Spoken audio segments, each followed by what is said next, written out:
Ulah penjahat ini kawan-kawan. Tentang dugaan tindak pidana pencucian uang. Berkali-kali saya katakan, ini bukan laporan korupsi, tapi laporan tentang dugaan tindak pidana pencucian uang yang menyangkut pergerakan transaksi mencurigakan. Saya waktu itu sebut 300T. Transaksi keuangan yang dilakukan oleh para pejabat ini, dan sampai sejauh mana PPATK ini memonitor kerabat kanan kiri karyawannya, karena ada juga yang memberikan atau menyimpan uang-uang itu kepada keluarga dan sahabat-sahabat kolega dan para anak buah mereka. Ya, transaksi para pejabat ya pastinya ada, Pak.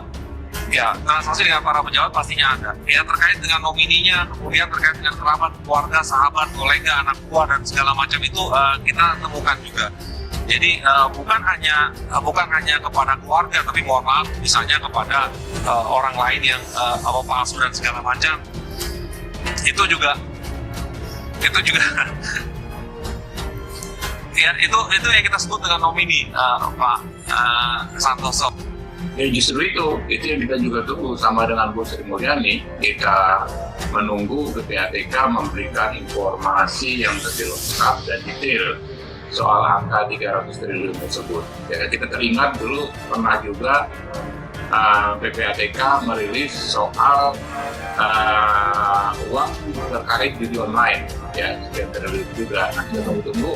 Ternyata itu omset perputaran uang orang yang bermain judi online, kurang lebih begitu. Padahal kita tadinya mengira ya itu adalah uang yang mengalir ke penyelenggara negara terkait judi online. Nah, di kasus ini kita juga nggak tahu, selain angka 300 itu lebih detail lagi sampai saat ini tidak ada dari PPATK ya.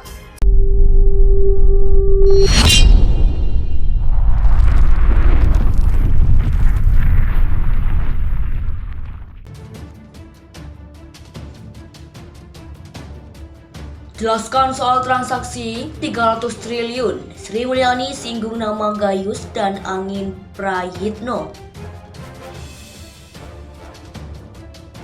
Menteri Keuangan Sri Mulyani Indrawati memberikan penjelasan terkait temuan transaksi janggal 300 triliun Pusat Pelaporan dan Analisis Transaksi Keuangan atau PPATK di Kementerian Keuangan atau Kemenkau. Saya ingin mengklarifikasi karena berbagai informasi yang memang sudah sangat simpang siur, kata dia di Gedung Kementerian Koordinator Bidang Politik, Hukum dan Keamanan Jakarta, Senin 20 Maret 2023. Bendahara negara menjelaskan nilai transaksi janggal yang belakangan ramai dibicarakan bukan berarti nilai korupsi yang dilakukan oleh Kemenkau, melainkan nilai total temuan PPATK terkait indikasi tindak pidana pencucian uang atau TPPU yang datanya dikirimkan ke Kemenkau sebagai salah satu penyidik tindak pidana asal pada periode 2009 sampai 2023. Wanita yang akrab disapa Ani itu bilang, PPATK mengirimkan sekitar 300 surat terkait indikasi TPPU kepada Kemenkau. Adapun total nilai dari temuan tersebut mencapai sekitar 349 triliun. Sebanyak 300 surat temuan PPATK yang dikirimkan ke Kemenkau secara garis besar berbagi terjadi 3. Yakni temuan berkaitan dengan transaksi berbagai entitas non-pegawai Kemenkau, surat yang ditujukan ke aparat pengakuan hukum atau APH, serta surat terkait indikasi TPPU yang melibatkan pegawai non-Kemenkau.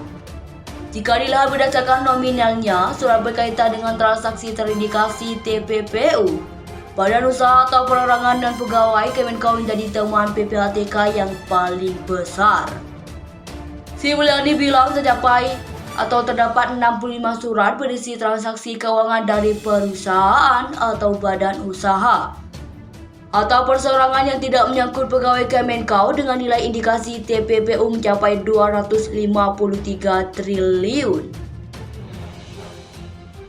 Nilainya jauh lebih kecil karena yang tadi 253 triliun plus 74 triliun. Itu sudah lebih dari 300 triliun, kata Sri Mulyani. Singgung Gayus dan Angin Prayitno terkait dengan temuan yang berkaitan dengan pegawai Kemenkau, Sri Mulyani memastikan bahwa pihaknya telah melakukan penindakan. Pegawai yang ditemukan bersalah terkait temuan PPATK disebut telah dikenakan sanksi, terkena penurunan pangkat hingga terkena hukuman penjara. Sri Mulyani juga menyinggung nama mantan Direktur Pemeriksaan dan Penagihan atau DP Ditjen Pajak, Angin Prayitno Aji. Nilai temuan indikasi TPPU yang melibatkan Angin jauh lebih besar dibanding Gayus, yakni sekitar 14,8 triliun. Surat dari PPATK tersebut yang berkaitan dengan internal Kemenkau, katakanlah oknum atau pegawai Kemenkau. Dari mulai Gayus dulu disebutkan Gayus itu sejumlah 1,9 triliun sudah dipenjara. Kemudian ada lagi saudara Angin Prayitno, itu disebutkan transaksinya 14,8 triliun. Itu juga sudah dipenjara, tuturnya. Apabila ada bukti baru lagi, adanya data baru, kami akan terus menindaklanjuti apakah berhubungan dengan pegawai Kemenkau atau tidak, dua-duanya sama, ucapnya. Sebagai informasi penjelasan panjang disampaikan Kemenkau setelah Menteri Koordinator Bidang Politik, Hukum dan Keamanan atau Polhukam Mahfud MD mengaku bingung dengan pernyataan PPATK pada pekan lalu yang menyebutkan transaksi janggal senilai 300 triliun di lingkungan Kemenkau bukan TPPU dan juga korupsi. Lah, uang apa? Ujar Mahfud lewat cuitannya Jumat 17 Maret 2023. Oleh karenanya, Mahfud pada Senin kemarin mengadakan pertemuan dengan Menteri Keuangan Sri Mulyani Indrawati dan Kepala PPATK Ivan Yustian Vandana.